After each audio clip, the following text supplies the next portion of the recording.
Grabe fam, napakasarap ng pork belly nila. Alam mo yung pagkagat mo pa lang, malalasahan mo na yung linamnam ng pork. And ang sarap na mainit mo siyang kakainin kasi straight from the grill. Hello fam, so nandito na tayo ngayon sa Jongno Tree Samga.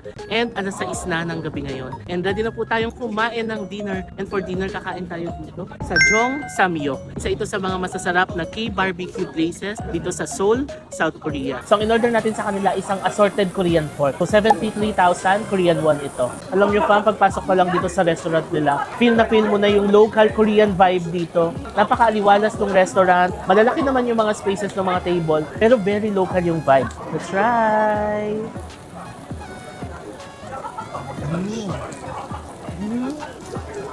Grabe fam, napakasarap ng pork belly nila. Alam mo yung pagkagat mo pa lang, malalasahan mo na yung linamnam ng pork. And ang sarap na mainit mo siyang kakainin kasi straight from the grill. So ang nangyayari is nagiging crispy yung labas niya, pero napakalambot and napakalinamnam ng loob.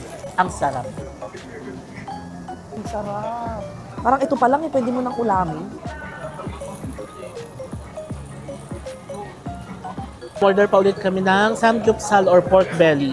Ayan, napapasayaw na si Mers. Oh. Tapos na tayo kumain pa. Grabe, ang sarap. For me, 10 over 10 ito. For me, 10 over 10 din ako. Lahat nagustuhan ko, kahit mga side dish nila. Ako din, 10 over 10. Kasi ang lambot ng meat, bihira yung may ganitong sausawan. Sarap. So kung naghahanap kayo ng samgyup place dito sa Jongno, puntahan nyo to fam. #JM Recommends.